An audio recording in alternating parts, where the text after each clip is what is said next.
Oh my goodness, it's finally here. Auburn versus Baylor Friday night. Who wins?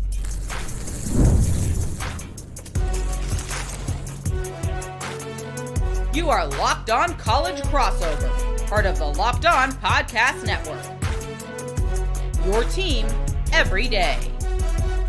Yes, welcome on into a crossover edition of Locked On Auburn and Locked On Baylor. I'm Zach Blackerby, host of Locked On Auburn. He is Cam Stuart, host of Locked On Baylor. We made it.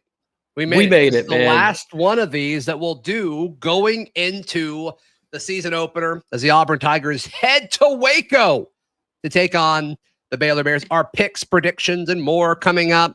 Who's healthy? Who's not? What do we think going into Friday's matchup? But I do think there's something interesting here where both of these fan bases are very one of these fan bases is overconfident. One of them, because because technically one will be kind of correct going into it. Yeah. One of them is wrong. And correct me if I'm wrong on this. I think Auburn's overconfidence is, okay, we finally got all this talent. It's taken 3 years under Hugh Freeze, solid recruiting classes, solid portal classes. Here we go. We can't be as bad as we have been because of this talent. Mm-hmm. Yeah. And I think you have to add the Big 12 thing in there too, by the way. They're in the Big 12. Sure, Baylor's in the Big 12. How legitimate are those last 6 games, or the last however many games that they won? Be part of it. Yep. The Baylor side of it is we won those last few games, regardless of who they are. We won them. Yep. And Auburn hasn't been good the past 2 years. Which one of those cases is better objectively? Genuinely curious your thoughts. The first part cut off. Which one of those cases is more? Do you think is more legitimate? Yeah. And why is it the Auburn side? I do think it's the Baylor side. Of course you do. I do. I mean, first, it's my team every day on the Locked On Podcast Network, and I'm covering it. But also, it's like this is where it actually came through on Locked On Auburn, where the question was asked, Lindsay maybe, of why are the Baylor fans so confident? And I'm like, well, why are the Auburn fans so confident? Again, this is game one. We're not going off of what they did last week. We're going off of what they did last year and the year before. And that's just what we do, whether it's fair or not. And Auburn hasn't had a winning season. All we have. It's all we have. That's all we've got. So I think like just as like trying to take myself out of this and looking at this game, sure, Auburn's got the talent. But when I talk about week one, I think about continuity. I think about proven commodities. Baylor's got more proven commodities than Auburn does right now. It's just how it is. Is that true? Yeah. Is that true, though? Yeah. What are those proven commodities that Baylor has more of than quarterback, the way the offense played last year, effectiveness running the football, and who is coming back. Auburn certainly good. So let's go through these one at a time, because you just said a lot of them real quickly. Yeah. Quarterback, I think Sawyer Robertson's good. I'll give you that. Yep. The way the offense performed, you've agreed that against good defenses, the offense did not perform. And I think Auburn's defense, I mean, it ranked higher than a lot of the defenses that Baylor struggled against last year. And I think it's going to be better this year with what they've brought in and what they've done from a development standpoint. So, like, how valid is that? Well, that's where I say, am I looking at a new quarterback coming in or a new play caller coming in, going up against that potential top 20 defense? I'm not. I'm looking at a quarterback from last year and a top 10 offensive coordinator from last year. I mean, that's what has saying. 8 months to prepare for this game. Yeah. Top 10. I hear it all over the place. People are grabbing me on the street, telling me like 8, 9. I'm like, hey, if it's in the top 10, it's in the top 10. It's top 10. Sure. Yeah. Yeah. Okay. What's the next thing that Auburn? I don't know, because anytime you praise, I think I'm giving Baylor more credit. They'll be like, yeah, Sawyer Robertson's good. Great. Sure. Yeah. But then whenever you make a point for Baylor, and I think you can make the exact same point for Auburn, you just totally ignore it. Like, sorry, what is the most recent Auburn had a top 25 scoring defense last year. Yes, and they do have a good defense. They have a coordinator coming back, and those are the units that are playing against each other. Right? It's not quarterback versus quarterback. No, you're right. It's Baylor's offense versus Auburn's defense. And statistically, Auburn's defense was better than Baylor's offense comparatively a year ago. Apples and oranges, you can only do so much, but I think you can make that case. And you're saying, oh, well, but Baylor's bringing stuff back. Like, well, yeah, Auburn's bringing back pretty much their entire defense. Like, why does that count on one side and not the other?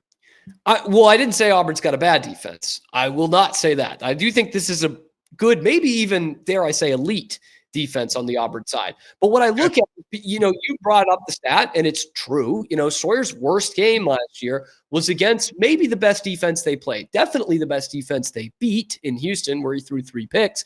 But I will say they also played. Houston is a powerhouse when it comes to defenses. They had a really good defense. You think of defense, elite defense. You're like Houston Cougars. They had a real good defense last year, Zach. They were horrible offensively. Georgia or Alabama. Or I've never thought of those You think teams. Houston? Never. The Houston Cougars. You know who else I think of even more? Top 20 overall defense in college football last year. The Brigham Young Cougars. Yeah. Okay. And Baylor did not win that game. Hand up. Baylor did not win that game.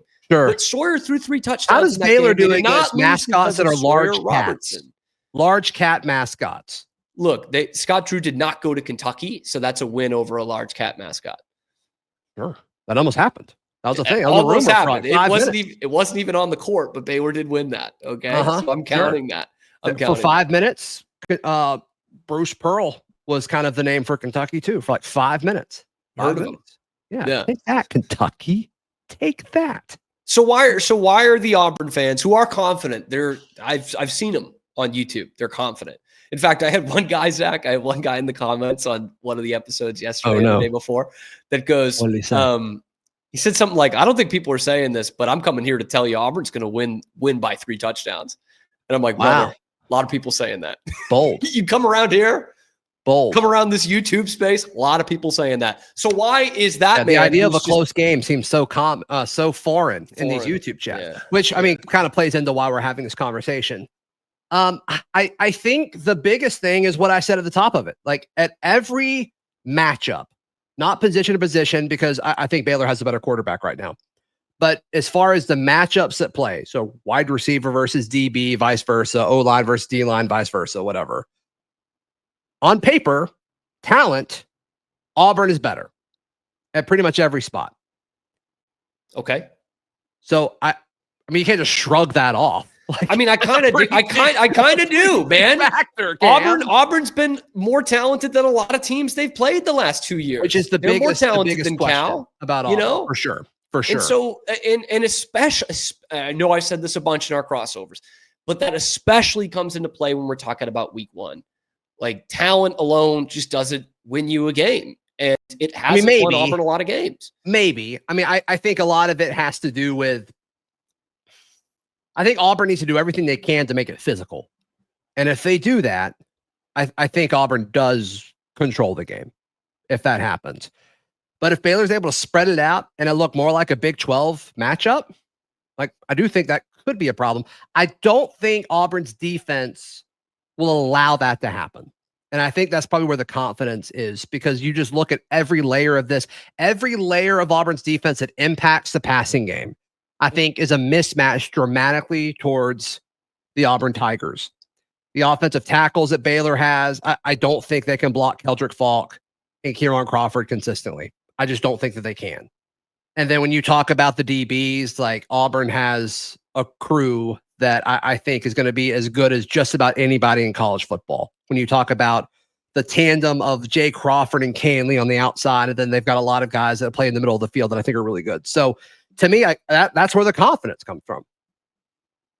I understand where your confidence is coming from. I do. Right. Keldrick Falk might be the best defensive player Baylor plays this year. I already said Cam Coleman's probably going to be the best, at least non-quarterback, but maybe the best overall offensive player they play. He's good all year. Sure. Those guys were there last year.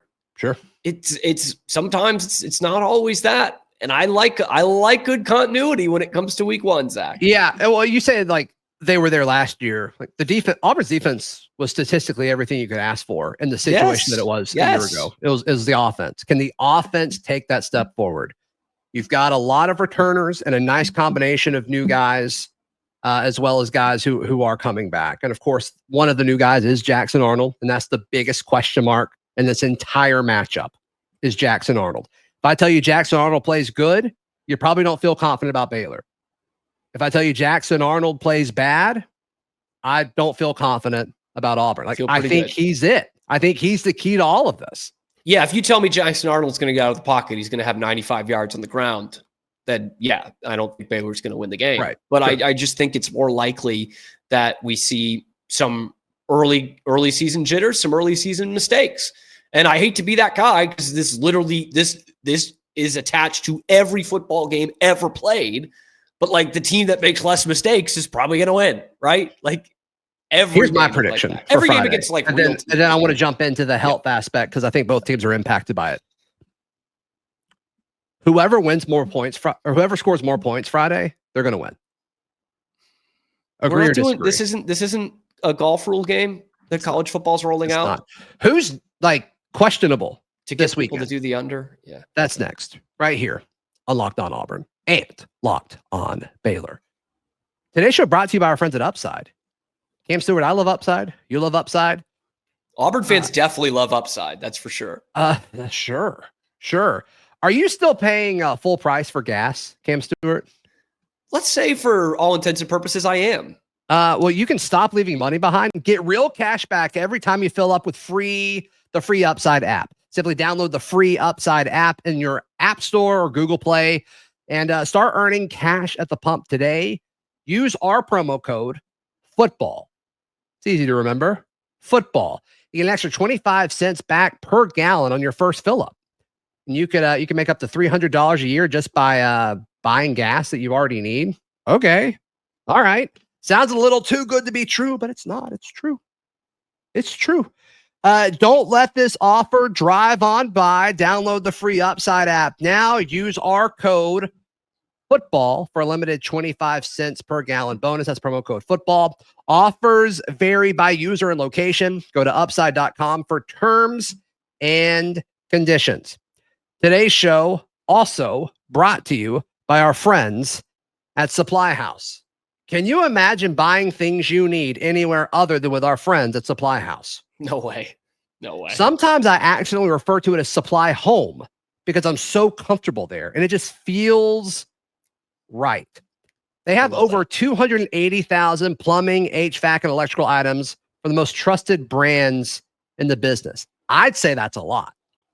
It's a hefty amount for sure. It sounds like the kind of place who has what you need when you need it with good service and at an affordable price. I like all those things. Yeah. Their real-time inventory and honest lead times keep you from punting projects, while their industry-leading customer service always has your blind side covered. Better left tackle in this game, just real quick, with a blind side reference. Better Xavier Chaplin? We agree on that? Oh, okay. Yeah, I guess. All right. Join the free Trade Master program today and score serious perks like priority shipping, lower prices, and a dedicated support line. Visit supplyhouse.com to sign up for free and use promo code SHCollege5 for 5% off your first order. That's supplyhouse.com, promo code SHCollege5. Thank you so much for making Locked On Auburn, Locked On Baylor your first listen every single day. For all the folks who don't like me on the Baylor side of it, this might be the last time we do this. Until next year. We might not talk for like a month. Full stop. Maybe so. Talk a lot. Well, we got the Patriots starting. Depends who wins. We may just talk about the Pats. I don't know. Maybe. Hopefully. So there's chatter about Eric Singleton's knee. Mm-hmm. And I can't tell how much of it is smoke and how much of it is legitimate concern. What we do know is what Hugh Freeze told us at his presser earlier in the week. He was asked specifically about health and Eric Singleton. And he said that he's close to 100%. They expect him to go Friday. And then he moved on to Alex McPherson, who, when healthy, was one of the best kickers in college football. A healthy Alex McPherson is, I believe he's 20 for 21 all time, which is pretty good. It's pretty good. It's not bad. And so he's been battling a sickness, an illness, all last year. He kicked 2 field goals in the Kentucky game last year. And then it sounded like over the offseason he was recovering. And I don't know. It sounds like he's kind of been having a battle again over the last few weeks. So they're going to have a conversation Friday. that's the day of the game. Yep. And That's Freeze crazy. said he's going to talk to Alex, and we're going to see what happens. And so this becomes obviously Eric Singleton is the biggest name to watch on that injury report for Auburn. I think that's a little debatable, Cam. I'm not going to lie to you. Then go ahead. Then who is it? Well, I mean, I think it's McPherson. Okay, and I was going to ask because of the special team struggles and the ups and downs. Right. I mean, he was such a key, because I mean, historically, like Auburn's kind of taken for granted kicking for decades. I mean, we've always had a good kicker. So I think Auburn wins 2, maybe 3 more games last year if they have a kicker they can rely on. And I think the whole mood around the program is totally different. They went with a true freshman who was one of the top kickers in last year's class. His name's Towns Magoo, local kid. Love that. But he played like a freshman, and so it seems like he will be the guy if McPherson cannot go. But to act like that's not a factor, I think would be silly. I think that's a big deal. Yeah, no, it is. I'm not saying that directly to you. I'm just saying that in general. Like, we need Baylor folks need to be aware that like that is a major storyline going into Friday. And it seems that whenever that becomes a bit of a storyline in college football, it plays out on the field, right? Like it just does. Like it's going to come down to a kick at the end of the game. What's Wes Byram up to these days? I don't know. Probably like wearing his national championship gear all around. I don't know. He's a freshman. Do you think he still has eligibility left? That was a long time ago, but these college football rules these days? No. We've had lots of really good kickers since then. Damn. I will say there's been one name on Baylor's injury report that's gone back and forth. Like it was kind of a long shot for him to play in this first game. He's now out. Dave Aranda used the term, I don't think he's going to make it, which is hilariously Dave Aranda.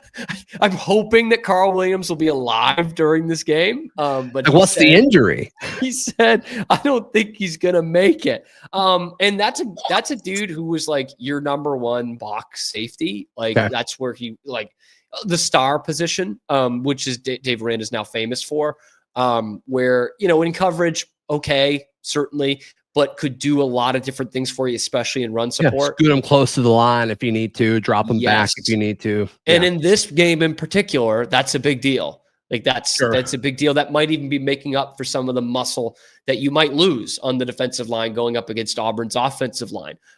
He's not going to make it, Zach. I don't think he's going to make it. That's a hit. What is his injury? Like, is there any chance he plays, or he's not going to make it?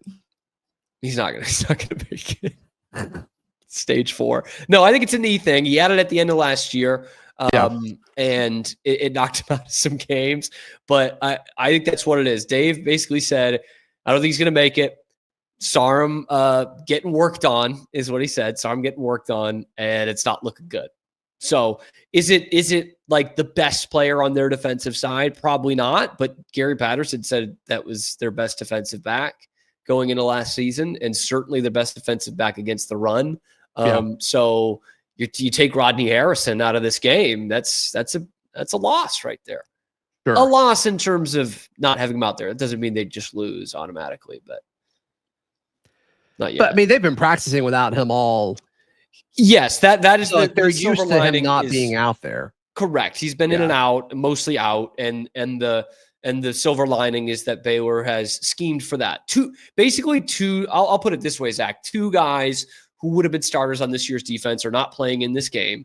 One of them was lost in the spring, and one of them was more or less lost also in the spring when he hadn't really recovered yet. So they have game planned for this for the better part of, all of fall camp. Let's put it that way. Devin Turner, the safety, was the end of spring ball. So all of fall camp, they've been game planning towards that, not having those 2 guys. Yeah. So, that seems to be like less impactful if you are used to running things without them. So because this, I would say Eric Singleton thing interesting is because like he's been fine. Yeah. But like there are some questions, like if he isn't able to go 100%, like he missed some of A-Day, like I think it was his hamstring back in the spring. And then there was like a stretch where like a lot of Auburn receivers were out for like a few practices. It may have just been one practice where they all overlapped, but that's been a thing. Like availability of pass catchers for Auburn. Like, and thank goodness they're deep there. I mean, I still think they're fine without Singleton, but you want them.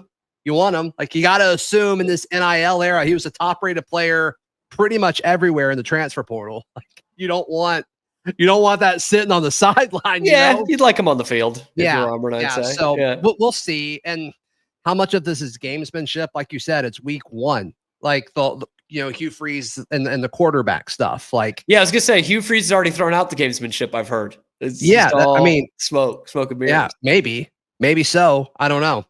But like, if you're Baylor, if you're Dave Aranda, like, you've got to prepare for Eric Singleton regardless, right? Yep. Even if he's 100% or not, you still got to do that. You got to prepare for Coleman, Horatio Fields, Perry Thompson, Sam Turner. Like, Auburn's got a receiver room. And Perry the depth there, I know it's been Malcolm. kind of a thing on social media. Like, Baylor's deeper at receiver, but I don't know. Who started that? Did you start that? I mean, I said it on this show. I don't know if anyone was really saying it before. I mean, it's not the point of the top end talent. The top end talent in that room absolutely goes Auburn's Can I ask way. you another thing about the Baylor fan base in a second? Do you mind? Do you Sure. mind? All Go right. ahead. That's coming up right here on this crossover edition of Locked On Auburn and Locked On Baylor. Today's show brought to you by our friends at Game Time. Can you imagine buying tickets anywhere else, Cam Stewart? I haven't in so long, man. Seriously. No, I since love they've Game hopped Time. on, I've Yeah. downloaded the app, and it's the only ticketing app you need. And look, if you're doing what Game Time says and like wait to the last minute, Game Time's the way to do it. If you're in Waco, whether you're in Auburn and you're traveling to Waco, or you're in Waco and you decide you would rather go to a Baylor game than a high school football game, which I don't think is a thing in Texas, but whatever. Well. People love the high school football in Texas for sure. Download Game Time. What you see is what you pay. You can toggle all the where you're not blasted by fees, the all-in pricing, which I love. But all in all, you can take the guesswork out of buying college football tickets with Game Time. Download the Game Time app, create an account, use code LOCKEDONCollege for $20 off your first purchase. Terms apply. Again, that is promo code LOCKEDONCollege for $20 off. Swipe, tap, ticket, go. Download Game Time today. Before we get into our picks and predictions, which I think we all know what everybody's going to do here, the Baylor fans on the internet, confident for sure. Yeah. They're all anonymous. And they just have pictures. Like, there's no creativity whatsoever. I don't And like we've got a slavering my lot of people. folks, like we've talked about it before. Like, Auburn fans are objectively hilarious. They're objectively funny. Yeah. And like, one of our biggest Auburn accounts is like Pablo Escobarner, right? Good And account. the guy who's all in my DMs or not DMs, but in my mentions is just like Baylor Homer. Like, that's so boring. That's so boring and not creative. What's going on with that? Okay. All right. So the critique is not that it's a bunch of burners. It's that it's just not creative enough is what I'm getting at. Yeah. Okay. It's Twitter. There's going to be burners and I'll say, look, people who yeah. are anonymous and all that, like that, whatever. But the lack of creativity, I think, is startling. This might be working out the kinks a little bit, Zach. I love the Baylor burnerverse, but I think everyone would say it's fairly new. Interesting. Within the last year or two is when the burnerverse really got better. You got a lot of the people with faces who talked about Baylor started going to Blue Sky and such. And so the burners took over. And I'm just going to say that it's growing pains. It's growing pains. Yeah. There's a lot of, So you're kind of seeing where I'm coming from. no, but I there's get room you. for growth. I get you. And I feel that way a lot about, let's say, like comments and like in the comment section. Like, if you want to come in and talk crap in the comment section, I'm all about that. All I ask is let's get some humor to it. Right. Let's see something funny. You know what I mean? That's all I really care Let's about. have some fun. So I definitely get your disposition here. Okay. For sure. All right. I think it's good content. Good burner content. I like Trig's Trigger. That's a good one. That's not bad, I guess. Michael Trigg. Alliterative. Yeah. You remember him? Former Ole Miss tight end. Yeah. You're going to see a bit of him on Friday. I'll say that. Okay. I liked him when he got to Ole Miss. How could you not? Yeah. Athletic. Very athletic. Can't block. Has struggled with that. athletic. And I wonder if that'll hold him back in his NFL.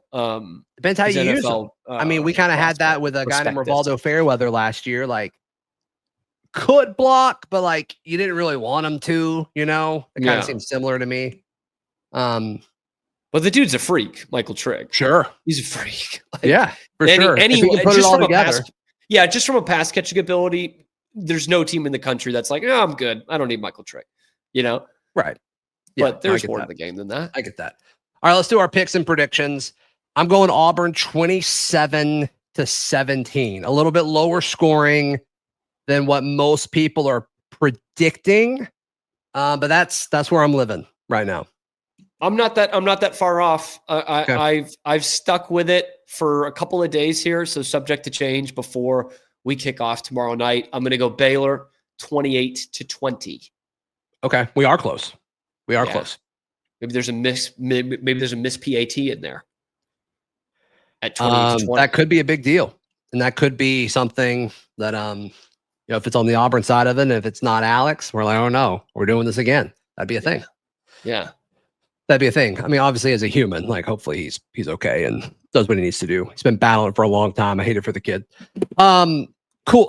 So I think it's going to be close for like 3.5 quarters, and then there's going to be a score that puts a team up double digits. That's kind of where I'm at on both sides of it.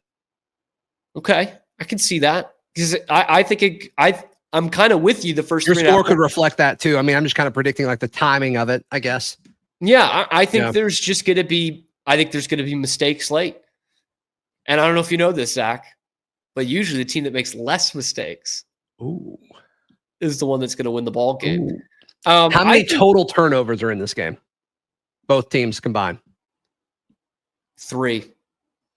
I don't think it's a lot. 2 and 1. It's a lot. Yep. 2, one team, on the other. Yep. And it's one of them's going to be crazy, just weird, batted ball. Man, this game could do anything. I forgot who tweeted it, but it's like there's nothing that could happen again when Auburn goes to Waco that would surprise me. Shootout, blowout one way, final score being 50-51, final score being like 7-3. And I'm like, yeah, I'm kind of there with you.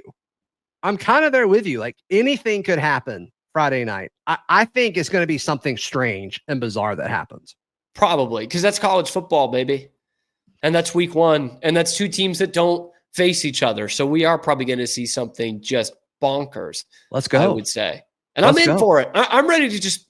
Is there any like drama with the YouTube TV stuff on the Baylor side of it? Has that gotten to y'all? I mean, yeah, because obviously the game being when this drops, that'll all be decided. We're recording this midday on Wednesday, so it's deciding a few hours after we record this. But that's been a larger talking point than it needs to be. But I totally get it. It's becoming a college football tradition at this point.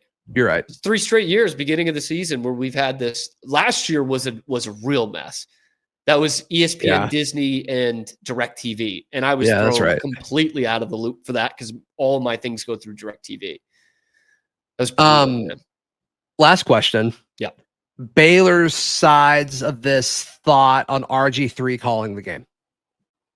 I'm at an interesting point with this. I'm probably not where all Baylor fans are, but I would say we're all okay with it because RG3's done these games before, and he's not been like, glazing Baylor. Trust me on that one. Like he hasn't. It's not that he's been destroying them, but he has not glazed them. In fact, he loves glazing the team that is playing Baylor because that's how RG3 is. It's whatever. Typically, like just in a vacuum, Zach, I am old school. I'm one of those people that's like RG3 shouldn't be doing that game. Like I think back, like you've seen the 97 Rose Bowl national championship. Michigan is winning it. Brian Greasy is the winning quarterback, and his dad is doing the color, and he's crying on the air. Oh, it's a great moment for me. It's like, no, we shouldn't be doing that. Me, the objective, objective. I'm with you. Yeah, like we shouldn't be doing that. And there was a CFP game a couple of years ago where Kirk Herbstreit was doing the game, and it was Ohio State, his alma mater, against Clemson, the team his son played for. Like that, to me, and Kirk is great. He's the best we have in the game. He's great. Yeah. But it's like, it's a little weird, man. It's a little weird. So overall, I'm like, I would rather see someone who didn't go to one of these schools doing the color commentary, or if you're going to do it, maybe throw in Cadillac Williams as the third guy. But I do think, I don't think it'll be RG3 bias. I really don't. I've seen him do plenty of these games before. Okay. All right. How do you feel? All right. You're a big J I don't journalist. think I care. I like RG3 Yeah, as a it is too commentator, much and I'm to just care kind about. of like suspending my trust that he won't glaze Baylor the whole time. And we'll be in the heat of the moment too. So you will think that he'll probably be glazing Baylor. Yeah, anything. Yeah. I'm ready. And like Baylor might have this Blackerby incredible tweet. play, and he'll be like, "Oh, that was a great play." I'm like, shut up, RG3. Shut up. Dude. Of course you think. Of course you think. Yeah, right. Can't wait. All right, man. This might be the last time we talk for a while. So Might be. This has been a fun few weeks leading up to this. How can all the Auburn fans check out the Baylor coverage on your channel? Locked On Baylor, YouTube, wherever Yes. you get your podcasts, at Locked On Baylor on X, at Real Cam Stewart on X, because sometimes I tweet stuff from Cam Stewart that's supposed to be Locked On Baylor. So you can catch both of those. And look, we're going to do a post game no matter what. So if it doesn't go my way, fans, you can have a fun shoulder to cry on that's crying. Okay. Yeah. Same. Going live on Locked On Auburn as well. There'll be a lot of content this weekend, win or lose on the Auburn side. So please like our videos. Please subscribe to our channels, and we'll see you next time. This has been Locked On Auburn and Locked On Baylor. Sick 'em.